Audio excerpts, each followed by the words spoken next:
드립시다. 나의가 길 다가도록 예수 인도하시니 내 주 안에 있는 그 길 어찌 의심하리요. 믿음으로 사는 자는 하늘 위로 받겠네. 무슨 일을 만나든지 만사형통하리라. 무슨 일을 만나든지 만사형통하리라. 무슨 일을 만나든지.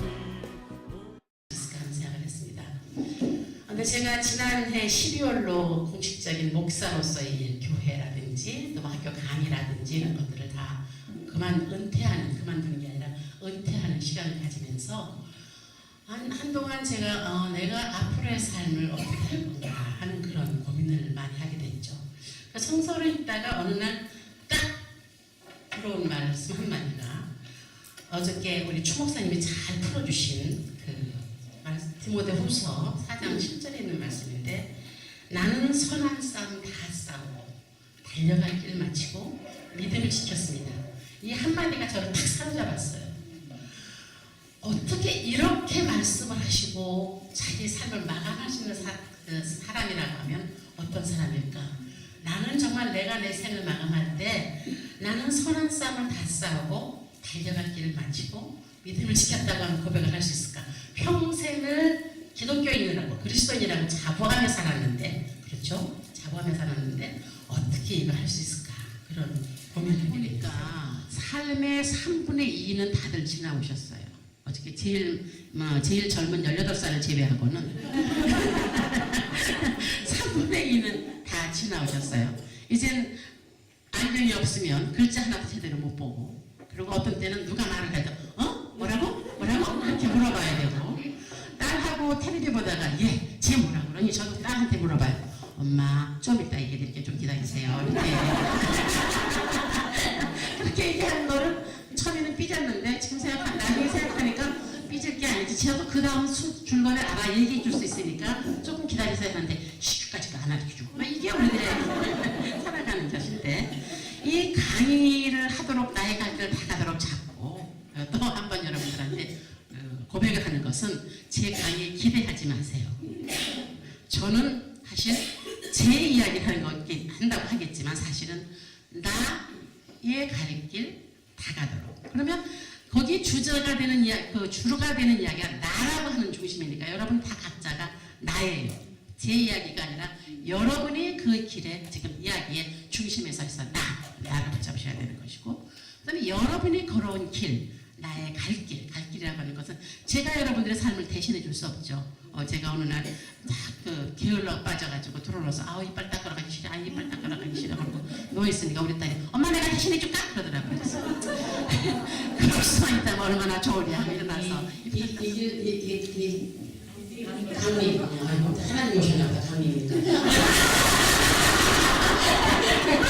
이강민 집사님한테 다져주더니 지금 못 들어. 이렇게 다 들어보세요. 자, 이 종이를 가지고 5등분이 나게 적으세요.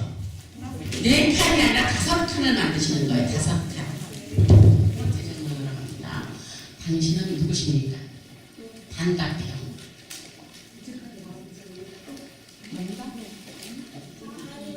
하나님의 딸, 자녀.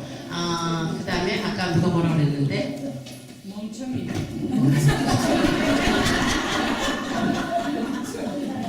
또 하나님의 창조물. 또 우주의 정. 우주의 정.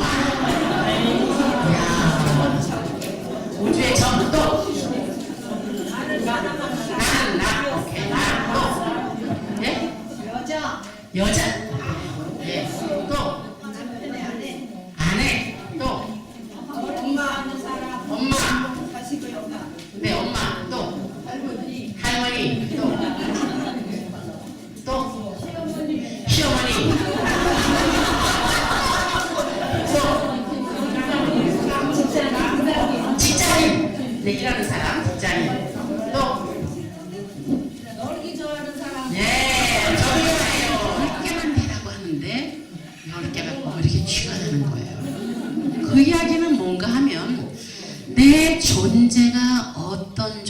하는 것을 생각하지 않고 살았다는 얘기가 되는 것이죠.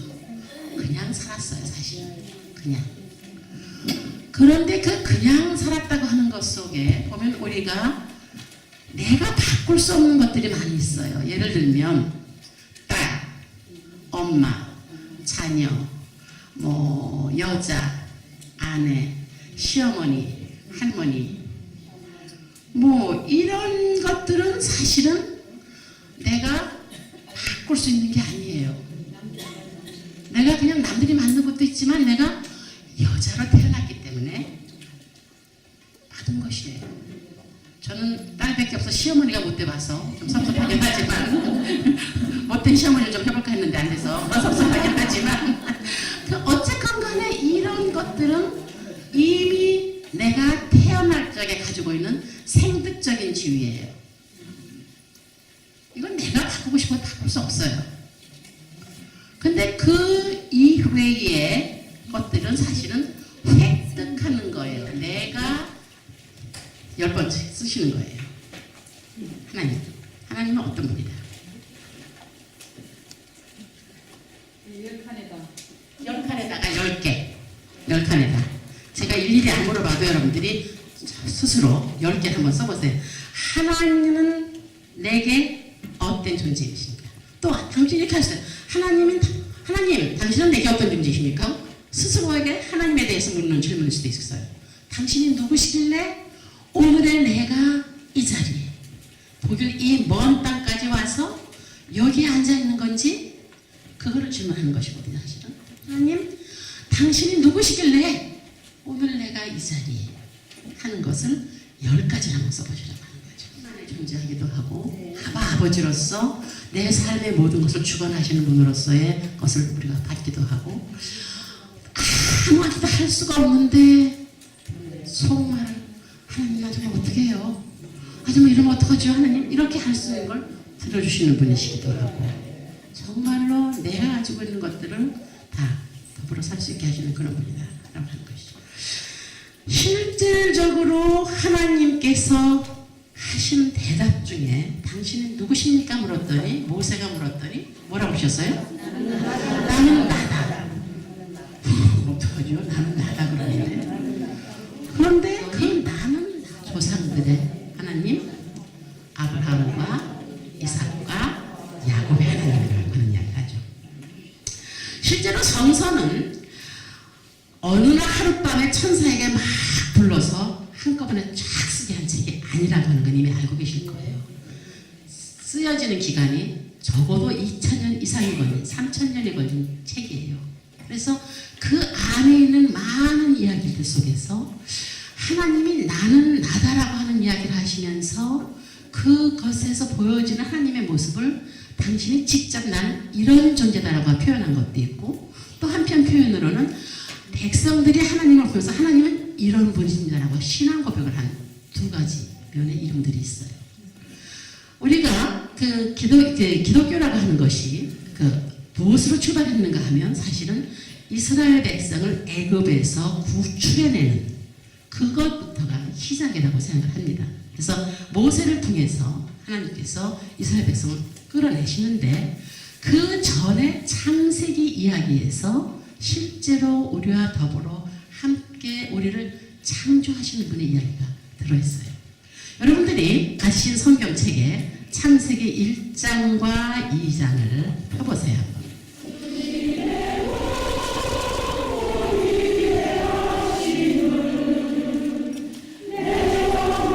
통합찬송가 40장.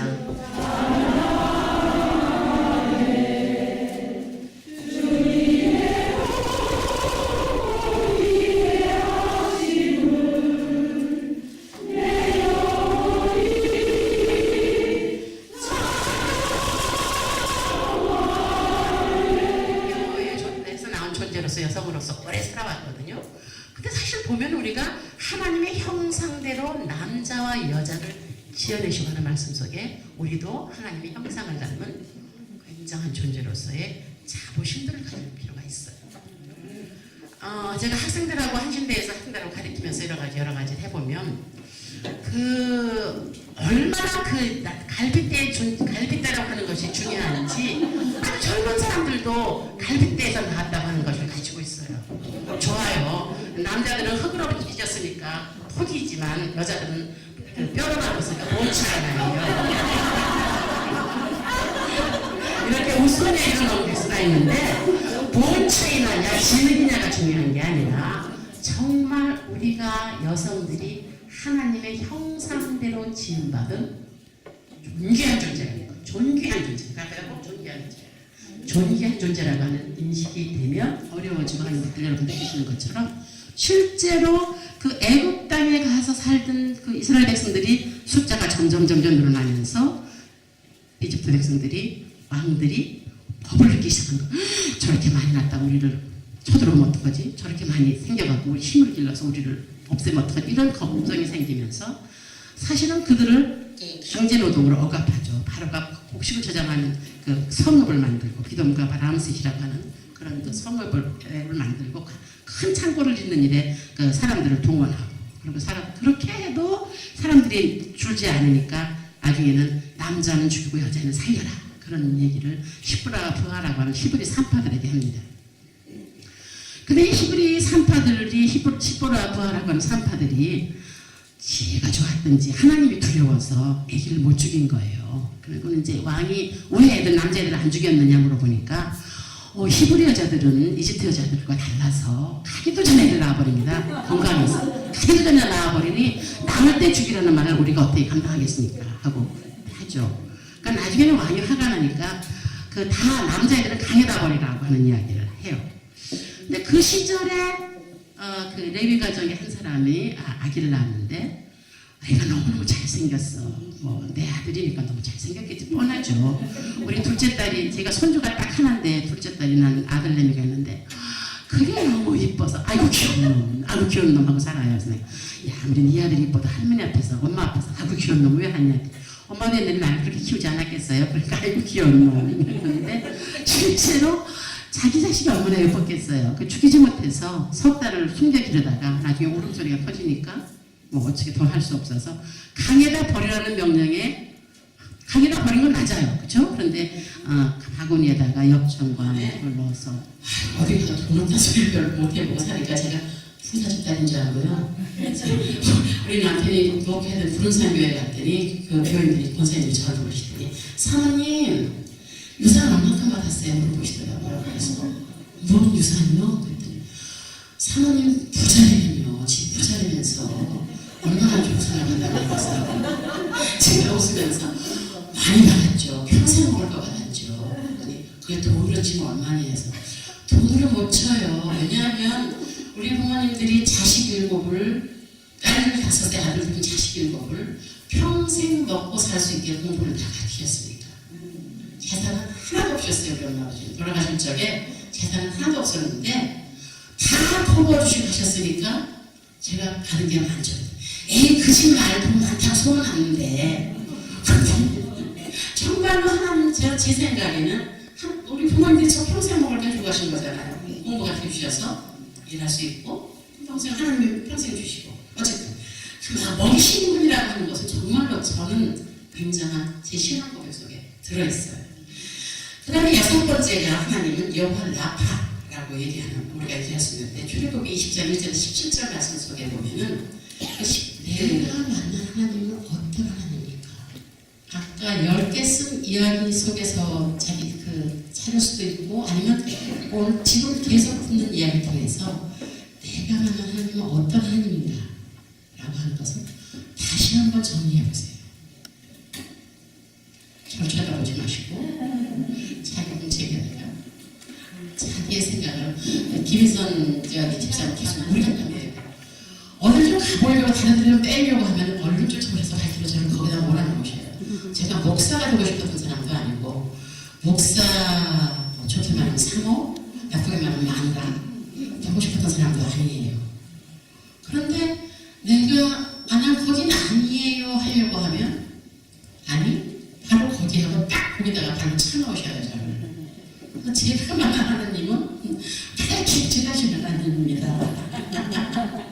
그런데 그 발길질이 오늘의 나를 있게 했고 그 발길질은 참 좋은 발길질이었다고 고백하는 것이죠. 여기까지 오게 했는데 하나님의 그 발길질이 없었다고 하면 지금 나는 뭘 하고 있을까? 좀 재밌는 얘기하면 제 어렸을 적의 꿈은 현모양처였어요. 정말 현모양처 되고 싶었어요. 물론 현모양처럼 했어요. 그런데 그 일하지 않고 사는 편안한 삶을 원했는데 그 당시 일에 나왔다고 하면 시집 잘 갈 수 있었어요. 제 친구들 남편들 보면은 다 돈들도 많고 자리들도 있고 그런데 요즘 가서 이렇게 친구들 가끔 만나 저는 1년에 2번밖에 못 나가지만 만나서 보면 제가 제일 행복하더라고요. 자기가 체력을 아니면 제가는 어떤 분이셨다라고 하는 것이 있을 거예요. 누가 한 사람만 얘기해 보실래요? 저를 항상 시련이나 고난 속에서 구해내신 하나님이에요. 제가 제일 처음에 하나님을 그 전에 교회를 다니는 교인이었죠. 왔다 갔다 하는 교인. 그런데 86년도에 다시 한국을 그러니까 여기서 삶을 가정하고 한국을 들어갔는데 꿈을 안고 갔었죠. 그런데 시집살이에서부터 시작되는 그런 제2의 한국 생활이 시작됐었어요. 그런데 11명의 식구를 이렇게 뒤치락거리 하는 그 삶에서 너무너무 힘들었어요. 아침 6시에 백화를 세워놓고 그 위에 따라서 아침 밥을 하고 도시락을 5개를 싸야 되는 그런 삶을 시작하는데 진짜 그때 제가 하나님을 만났죠. 하나님이 없었으면 내가 하나님을 모르고 했으면 그 생활에서 벗어날 수가 없었을 거예요. 그러니까 저는 하나님이 내 친구고 위로자고 그런 게 그냥 지나가는 말이 아니고 내 피부로 느꼈던 그런 하나님이었고 또 그 삶에서 벗어나다 보니까 이제 다시 독일로 또 돌아오게 됐었어요. 1년 반 만에 다시 독일로 돌아왔었는데 갑자기 남편이 신라간발 그러니까 중풍으로 쓰러졌어요. 근데 그때 또 가게를 했었어요. 또 병원에 근무도 했었어요. 그 생활을 하면서 정말 하나님이 없었으면 원망도 많이 했어요. 기도하면서 소리 지르면서 원망도 많이 했지만 그런 내가 털어놓을 수 있고 그러니까 다른 사람한테는 말할 수 없는 그런 어려운 것도 하나님한테만은 내가 소리를 지르고 털어놓고 위로받고 치유받고 그랬던 하나님입니다. 창조주 하나님 참으로 감사드립니다. 전능하신 하나님 참으로 감사드립니다. 우리가 길 막혀 있을 적에 그 길을 뚫어주시고 이건 안 돼 할 때마다 아니 나는 너희의 전능자 하나님이다 라고 나타나셔서 우리를 하여금 모든 것을 해결하게 전능하신 하나님으로서 우리를 살려주셨습니다. 우리를 또한 모든 질곡에서 구해내셨습니다. 해방자이십니다. 여성들이 가지고 있는 그 아픈 질곡의 역사 속에서 아니 내가 너를 부속에 된 존재로 만든 것이 아니라 나와 똑같은 형상을 갖는 여자로 만들었다. 너는 내 분식이다 하시고 우리를 격려하시고 우리를 하여금 당신과 함께 살게 하신 하나님 참으로 감사드립니다. 뿐만 아니라 우리를 늘 먹이시고 입히시고 안아주시고 돌봐 주시는 분이십니다. 그것을 가지고 우리가 기쁨으로 살아갈 때 내 이웃을 돌보라고 정의를 비치시고 함께 하시면서 우리로 하여금 내가 하지 못하는 일도 더불어 함께 하시는 능력을 저희들에게 보여주셨습니다. 늘 불평하고 우리가 만난 당신의 모습을 회복할 때조차도 아니 나는 늘 너희를 위해 준비하고 너희를 위해서 깃발을 들고 너희를 위해서 평화를 준비하고 너희를 치료하고 너희와 더불어 함께하는 존재다라고 하는 것으로 우리의 삶을 해주셨습니다.